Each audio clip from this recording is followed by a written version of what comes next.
Welcome to the Sports Car Lessons Podcast. I'm your host, Big Ken. Whether you're watching on YouTube or listening on a streaming service, please like, subscribe, and hit that notification bell. You'll be notified whenever I drop any new content.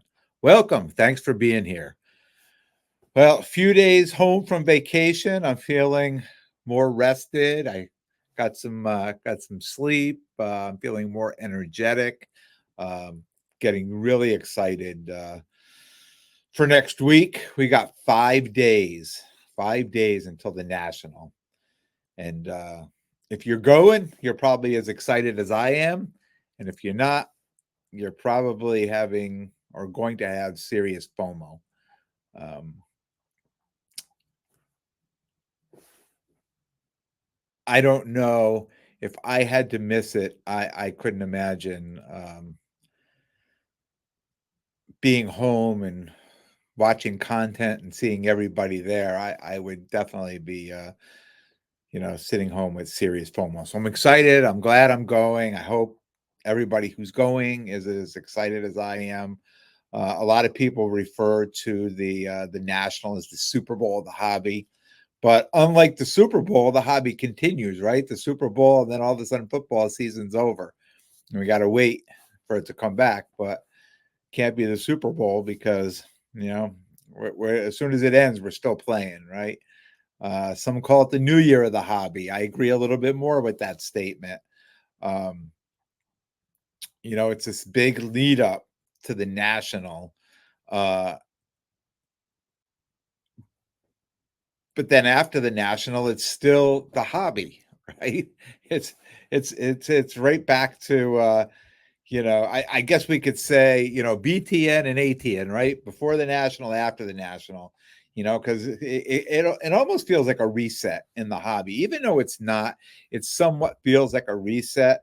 And I don't know if it's because of that big buildup, for months you're building up to this big thing. It's like a vacation, right? It's the same with a vacation. You get ready to go on vacation. You plan. You're so excited. You go and you come back and you're like, okay, back to my real life now. I got to go back home, back to work, back to everything that's going on. And I think that's somewhat the same, but I think the pricing changes a lot with the national. I think, and I talked about this last time. I don't see it as much now, but there's usually this buildup in price, and then after the national, there's a dip in price, and then like for football, we're waiting for the season to start and the excitement to come back again because the national's in July and football starts, the beginning of September. So now it's this, excitement build up. And for football, I mean, most people play fantasy football in, one way or another. So that's a whole other build up, right, with the football season. So it's not even so much for the football season to start. We're all getting ready for fantasy football as well. That lasts the whole season long. And what do we do at the national when we get out there? For someone like me, I mean, just to me, it's a place to sell, right? I go there to sell. Anything I generally pick up at the national is either for my PC or something. I've talked about this that I'm going to be selling 4 to 6 months from now. A lot of people look at it as a buy, right? A lot of people are saving up their money or doing everything they can to get out there to buy whatever cars they're looking for. I mean, they have goals. Everybody, you should have a goal. If you're going out there, you should have some goals. So it's the opposite for most people. To me, it's a time of year for me just to sell. I'm looking to sell everything I'm bringing out there, and maybe that's because I've been a dealer all the time at the national, always looking to sell. But the way I look at it, and I've talked about this, is I wanna buy when they're selling, and I wanna sell when they're buying. I wanna zig when they're zagging and zag when they're it's what I wanna do, and it works for me. Um, and the things that I'm gonna buy, I talked about, I put a list together. At the end, you're gonna get my list of what I'm looking for as far as what I'm buying to be selling 4 to 6 months from now, and what I'm looking to put in my PC. Um, in the past, any football out there that I pick up is usually a quick flip. right? And I've talked about this. I'm buy it from somebody, change the price, put a price on it, throw it right back in the case, and hopefully we're flipping that in the same week. Um, Coming back, I have shows planned, right? I have the Fishtown show. I have a booth there in August. I have the Mohegan show in September. So I definitely, any football that I don't sell out there, it's not a crisis like, oh no, I got to get rid of it. No, I have plenty of places to move that, plenty of shows to move that, after the national and before the season actually gets going. And that's my goal, to get rid of most of the football before then. Um, so if it doesn't sell, it's not a big deal for me. If it doesn't sell at the national, I've got to play. I'm okay bringing it home and being able to sell it at other shows. And I was going to look, and as I was making my notes here, I'm pretty sure I have 5 orders right now at PSA, and most of it is football. There's some women's soccer and some WNBA, but most of it is football. Um, and in my mind, right, hopefully I'm going to be selling all my football next week. Wait for these orders to come in, and it gives me new inventory to sell, fresh cases right at the next show. Hopefully, that's the goal. And the goal also this year for me was to sell the women's soccer and the WNBA cards. These are the cards when I came back. I said to myself, when I came back last year in July, I made this goal. This is what I'm doing next year. I'm going to be collecting these cards all year. I'm going to have this massive inventory to go out to the national and sell, because this is where I was able to sell the stuff last year. So I've been saving this stuff all year. Now, obviously, I did lose my table inside the national, but lucky for me, I ended up at a soccer expo. So it's probably the next best, or maybe the best place to be selling this stuff, especially the soccer. Um, because there's not a big market for it. There hasn't been a big market for the women's soccer, and it makes no sense for me to be putting it out, taking up, real estate on my table if people aren't buying it, right? Now, the NBA stuff is really starting to become, I'm sorry, the WNBA stuff is really starting to become more popular, and I'm starting to see that. The Caitlin Clarks, the Angel Reese's, right? You're starting to see all these young, newly drafted women, right, that are showing up at all these shows. I'm super excited about that, right? But now there's beginning to, people are looking at it and saying, well, wait a minute, if you really see what people are writing, they're saying that's great, you're involved in that, but the real value, right, is in these goats, right? We'll go back to the Rittenhouse, the 2013 to 2016 Rittenhouse and stuff like that, and cards, from 10 years ago. These are the cards you should be collecting. So now people are going back, and I have a lot of those cards. I've been moving some of those cards in Facebook groups and online, and I'll be bringing more of them, out there, because I bought these cards to sell. It's what I've been planning. It's a lane that I knew at some point was going to take off. I didn't realize it would be this soon. I didn't realize the with Caitlin Clark and everything that's happened, that I didn't think that it would really take off this soon, but I'm excited it did, right? And I'm all ready for it. I'm full inventory to go with that. And I also talk too, which I'm very excited because it gives me that lane too, is in the fall, I'm probably going to end up buying a couple cases of the Prism WNBA and using that product to carry me right through to the end of the year and into next year. And I'm never going to stop football. I'm never going to stop having football cards in there, but it's nice to have different things. And I think these, this year and this draft class and this WNBA, I think could be really big. Could be a big year for them. And I do have some last minute cards that just came back from PSA that I'm going to be adding to my inventory. Actually, I'm going to share them with you right now. I'll be adding to my inventory for the national. So, and I'm going to be holding these up. If you're on YouTube, you'll see them. This one's a 2023 National Treasures Collegiate Cedric Tillman. Now he's Browns, right? So going to Cleveland. We're going to be in Cleveland. This is an RPA with a really neat looking patch, and it's numbered 3 of 5. So sent that out to PSA. That came back at 10. So I am excited about that. I have a couple Olympic cards, and these cards I have a couple more of these cards too. But the 2016 Topps U.S. Olympic, the Simone Biles, um, two of them, PSA 10, PSA 9, just came back in the Olympics again. It's a perfect time to sell them. There's no better time, right, than the Olympics that she's in right now to sell these cards. So I'm happy to have those cards. So another card just came back in a batch from PSA, a 2023 Donruss Optic. This is the Will Levis Blue Glitter. PSA 9. I actually had two of these cards, and I was just notified today that the other card was also a PSA 9. So the centering, which I could tell it's slightly off, but that's the only thing I could think that gave this a 9 and the other one too, that they weren't perfectly centered. And the last card here, 2022 Prism, Brock Purdy, No Huddle Blue. And that card is numbered to 79. And that also came back a PSA 9. So some good cards. Looking forward to having them there. One deal I did make, I'll be picking up the card Friday. I usually never talk about a deal, but I'm not going to be back now and for another week or so. And it's a card I'm excited to have and bring out to the Nationals, a 2023 Donruss Optic Anthony Richardson downtown. It's a PSA 10.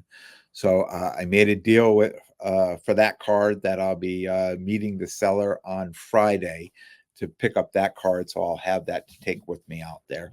So again, super excited about that card too. So I just have a ton of inventory all over the place between the NWSL, the WNBA, some of these Olympic cards, all my football, right? Just a ton of stuff. Super excited.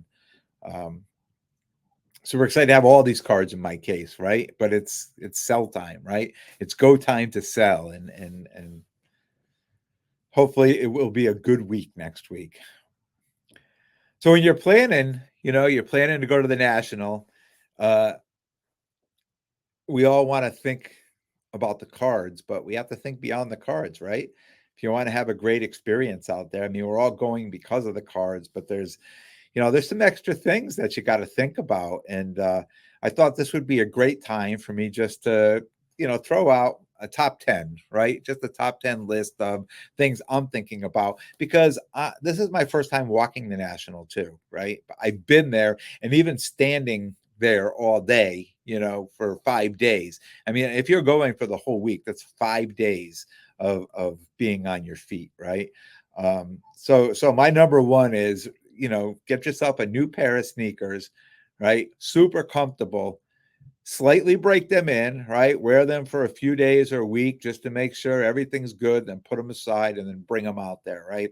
So you're going to have a good, comfortable pair of shoes for the whole week, because, that's probably number one, super important. And if you're older like me, and maybe even the young guys too, us guys who played sports and things like that, aches and pains later in life. If you have troubles with your knees or your feet or anything like that, you can go to your local drugstore or Amazon and pick up these sleeves, right? If you see me at the shows, you see me walking around, you'll always see me with a sleeve on one of these sleeves on my knee, right? And I've learned that put this on, even though I've got, a little bone on bone happening on one of my knees, I wear this sleeve, and it relieves all the pain. I can go all day walking as long as I have this sleeve on my knee. So something to think about if you have problems with your knees, your feet too. Now, I walk 3 miles a day, and I'll tell you that right now, every day, regardless, unless like there's disaster weather outside, right? My wife and I walk 3 miles a day. So I'm a walker. We do a lot of walking. when I go to these shows, and even when I'm set up and I'm standing in one place all day, my feet are killing me at the end of the day, right? So again, I pick up these little sleeves that I put on. It gives me support, like arch and ankle support, puts it in there. I wear these sleeves while I'm at the shows, and I don't have any pain. So another thing I'm going to be putting on, walking around there to try to alleviate, any problems while I'm out there. Um, this is something for me, right? The next one, number two, a collapsible stool, right? And I'll show you which one I got here. I got this. I just hold it up here. It's just a collapsible stool. It sits here, and this little blue thing here, like you could just carry it, throw it in your backpack. Um, I From my experience, the last three nationals, there's nowhere to sit. There's nowhere to sit. If you're in the booth, behind the booth, I have a nice chair. I bring my lifeguard chair. I'm sit up. I'm propped up. But if you're out walking, there's no seating. There's no place to sit around there. So that's why I brought that. I'm going to throw it in the backpack. And if I get tired, if I want to sit, I want to go sit down somewhere. That thing just opens right up to a seat, and you just says so it's compact enough. You can throw it right in your backpack, and holds a big guy like me. So if I get tired, I have a place to sit. Something to carry your cards, right? That's comfortable. You don't want to show up at a show like this with your extra large Zion case, carrying it around like a briefcase all day. Your arm's going to want to fall off at the end of the day. I suggest something on wheels or a backpack, right? I have the Zion backpack that's got the case inside of it to hold the cards. You become limited by how many cards that you can fit in there. If you want to bring everything you've got, you may want to think of something. I see the guys now wheeling the suitcases around and stuff like that, depending on how many cards you have. But trust me, you don't want to be carrying the briefcase style big case all day long. It'll tire you out quick. Something to secure your cash, right? I recommend that crossbody bag. I'll show you which one. And again, if you see me at the shows, I at this point I probably sound like a Zion commercial. And I'm telling you, I'm not, getting anything from them. But I'll hold this one up here. I picked this up last year at the National. I've worn this thing. Actually, I picked up three of these at three different colors, but this is the one that I've been using the most. I hold, put my cash, my wallet, stuff like that right in here, secures it right around me right on my chest, right? And I know my cash is safe right there in front of me. Nobody's getting that off of me. So whether you're a dealer or walking, it's a good idea to, just secure that thing and, keep it close to you. And speaking of cash, right? Cash is king at these shows. You go out there, you're trying to make a deal, you say, and a lot of people, I mean, from the dealer point of view, you get a lot of people that show up and be like, "Oh, how about such and such cash?" And they're going to get talking, and you come to an agreement, and they're like, pull out the phone. They're like, "Do you have PayPal?" I'm like, "Well, no, PayPal is not the same as cash, right? Cash is cash. You're pulling $100 bills out or whatever you're going to pay, and PayPal is not cash. So cash is king. And I know from a dealer's point of view, you like to get cash, right, versus getting paid electronically. But if you're not bringing cash, make sure you're ready, right? Make sure you're Venmo ready, your PayPal ready, whatever else you use at shows to pay for cards. Just make sure you're ready, and be prepared, right, to purchase the cards. I like to bring a magnifying glass. I'm telling you, whether a dealer or walker, I always have the magnifying glass. I mostly use my cell phone, right? I'll take the camera, I'll blow it up. I can look at corners and things like that. But there's been a few times where like I try to see something and I thought I saw, and I'm like, you know what? Let me pull out the magnifying glass and I'll pull that. If I'm really ready to make a purchase of a card or there's something I'm looking at, especially if it's a raw card, I pull out a magnifying glass, a 30x. It allows me just to take a closer look, whether I'm looking at something on the surface or corners or something like that. Not a necessity, but for me, and especially with my eyes, right? For me, it just I like that peace of mind. I've been out to the shows where I've used my phone. And I'm like, wow, this card looks great. And I've talked about this with you guys. And then I get home and I get it under the big magnifying glass. I'm like, oh, how did I miss this? Or yeah, I didn't see that there. So because of that happening to me, I throw a magnifying glass in there. And if I think I really need to, if I'm really going to pull the trigger on something, and I think I might see something, I'm definitely going to pull that out. 7, if you're bringing cards you want to sell, know the prices, right? Know the prices on both sides, right? It just makes this easier because if you're walking up and the dealer starts looking at, and I know I do, and I've been on the other side of the table, they'll say right away, "What are you looking to get for this card?" Right? You know, don't start pulling your phone out and showing people last comps. Know what you want for the card because that really makes all the difference in the world.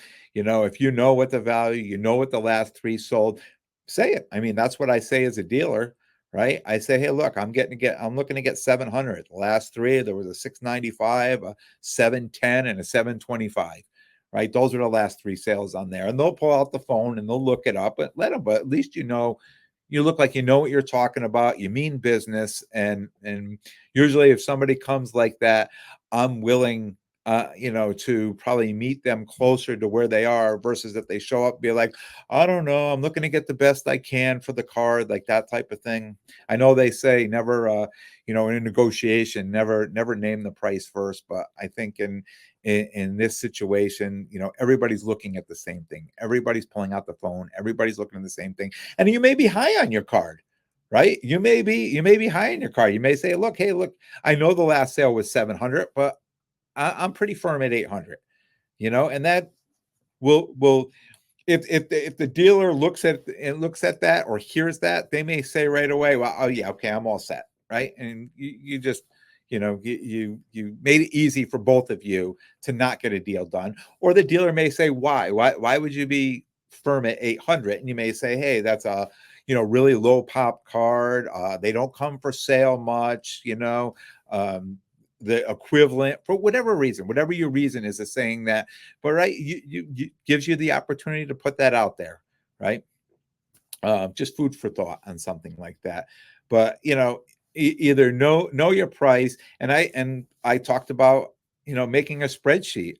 I as a dealer on that side of the table, that spreadsheet has worked wonders for me just to be able to go in and say, okay, here's the comp on the card. This is 90 for 95%. This is 90%, 80, and it lists it right out for me, so I can kind of start memorizing these, right? Little cheat sheet. So I know if someone says, "Hey, will you take this?" I know pretty much yes, no, or that's what I'm looking to get. And creating that sheet helps me know exactly what every card is worth too. Uh,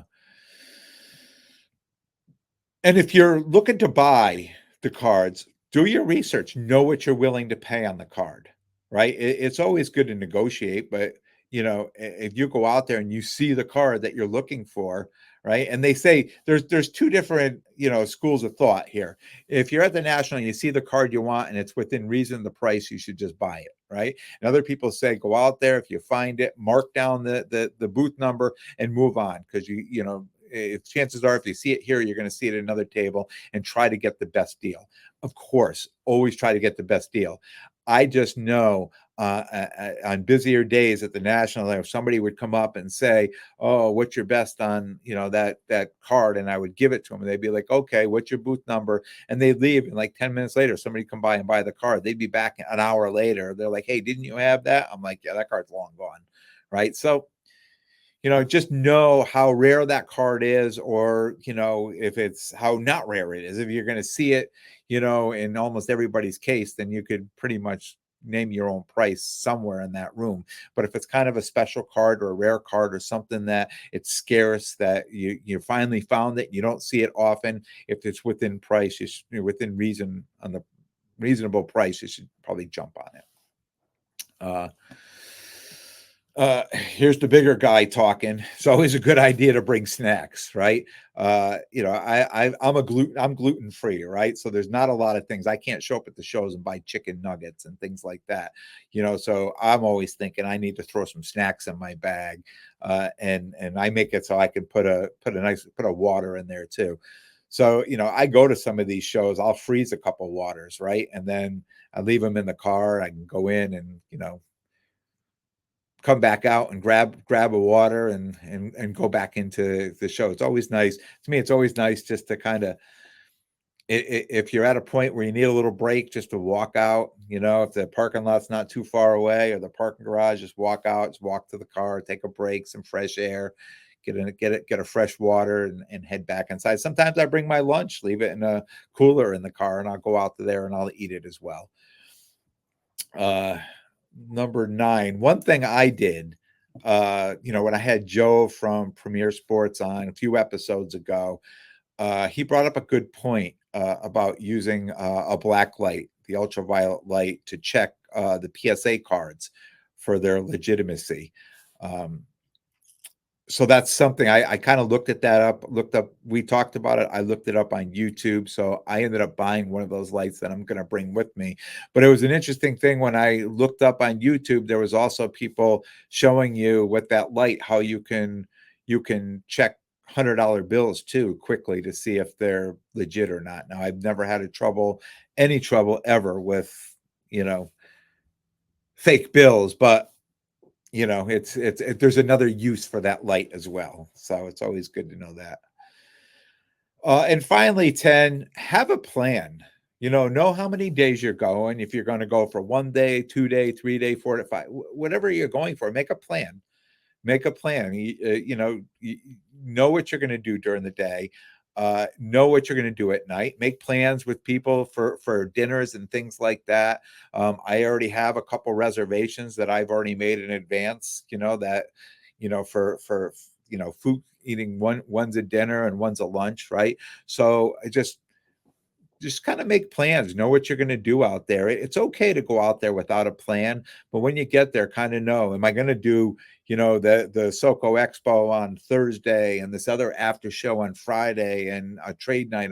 It's always good to make a plan. When you're there, right? Always calling audibles, right? When you get there, you'll say, if you've been there, somebody will be like, oh, everybody's talking about this at this place over here, and everybody. So it's good to be able to call an audible and go. But I always say it's good to have a plan too. Kind of know what you're doing, and it's having a plan too to meet up with your friends too, people that you've talked to online. I mean, I'm not the only one that talks to all these people that that I've never met. So I'm so looking forward to going out there.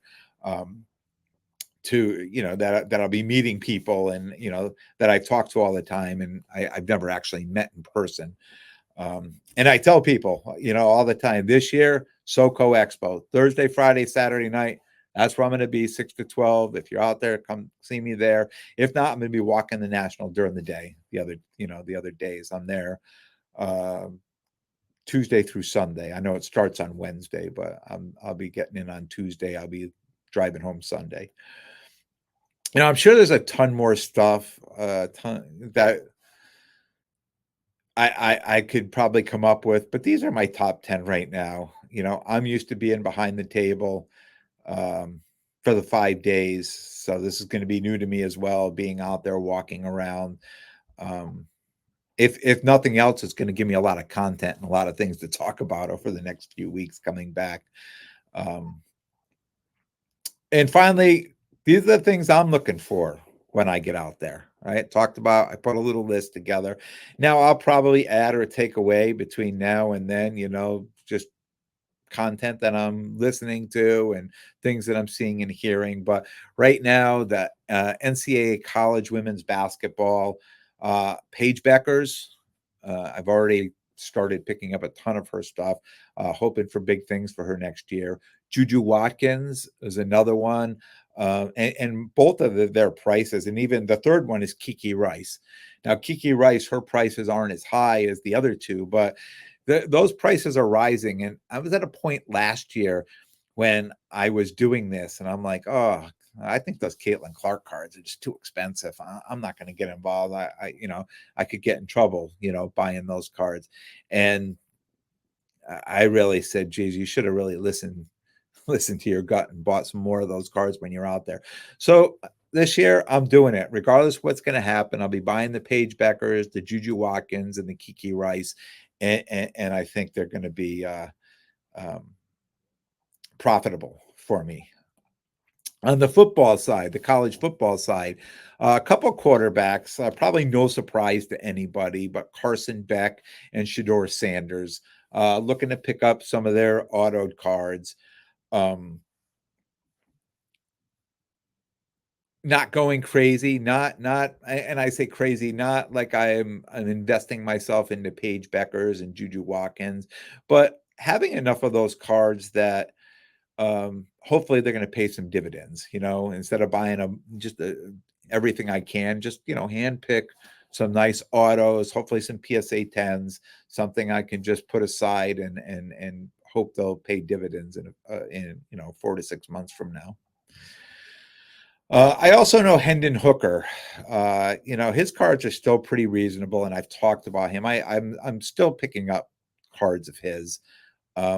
I don't know why. Something just tells me that those cards are gonna pay dividends too. I could be completely wrong. He could end up being a bum. Who knows? But for me, if I find anything now, because I have so many of his cards, if I right now is something really cool, like a crazy patch, something like that, I may pick it up. But always looking for some of his stuff too. Marvin Harrison Jr. too. I'm looking possibly to pick up a couple of his cards if they're reasonably priced, because I know he's not going to have anything autographed, immediately. So if I can, find something within reasonably priced autographs, I'll pick those up. But that's not a necessity. That's just something that's made it onto the list. Now for my PC stuff, which I generally do better at that than the others when I'm out there. But Sophia Smith, 2020 Parkside Challenge Cup, Promising Prospects. That was her very first card through Parkside. And then the 2021 Parkside Rookie Purple Auto. Two of her cards. That I think are important, of importance. I have a small PC of her, and those are the only two cards I'm missing. The 2012 NECA, the Hunger Games, the autograph cards. I haven't talked about these in a while. I have 5. I still need 5 more to complete the set. So I'll be looking for those out there too. Hopefully I'll find some out there. I know it's been, the ones that I have that have showed up, I've see them continuously showing up on eBay, but the ones that I don't have haven't seen, obviously, because I would have bought them by now. But still hoping that I'll be able to. That's going to be one of those sets that's probably going to take me a long time to complete, but we'll see what happens with that. Another card, I talked about this card a couple months ago, probably, and I've put it on my radar, and I've put it in my eBay search, and I look for it at shows. It's the Vin Diesel autograph from the Chronics of Riddick. And I know there's a few of them for sale on eBay, but recent sales on those are around $500. But the cards listed on eBay are like $2K, right? So maybe it's something I'll be able to find out there. I would probably think I'm more like finding that card than the Hunger Games cards, but who knows, right? But besides that, I'm just looking to take in the whole experience. I'll be there with the VIP pass and the VIP parking when the doors open on Wednesday. And like I said, I'll be there from the opening on Wednesday. Saturday, I'll be my last day at the National, and I'll be driving home on Sunday. So if you're out there, you're set up, send me your booth number. I'll come by and say hello. Uh, if you're out there walking, you want to connect with me, SoCo Expo, Thursday, Friday, Saturday night, 6 to midnight. And besides that, I'll be walking. You certainly message me, send me a message, and I try to meet up with you walking the show if you're not going to the SoCo Expo. But that's all I have. I'm super excited, high energy. I'm ready to go. I'm ready to do this. So, like I said, Monday's episode, interview, Wednesday's episode, interview, and I'm hoping to bring some live stuff or do some recorded stuff while I'm out there. Stay tuned. I want to thank everyone for tuning in. And if you like what you hear, please like, definitely subscribe, and most importantly, tell a friend and spread the word. Until next time, take care of yourselves and everyone around you.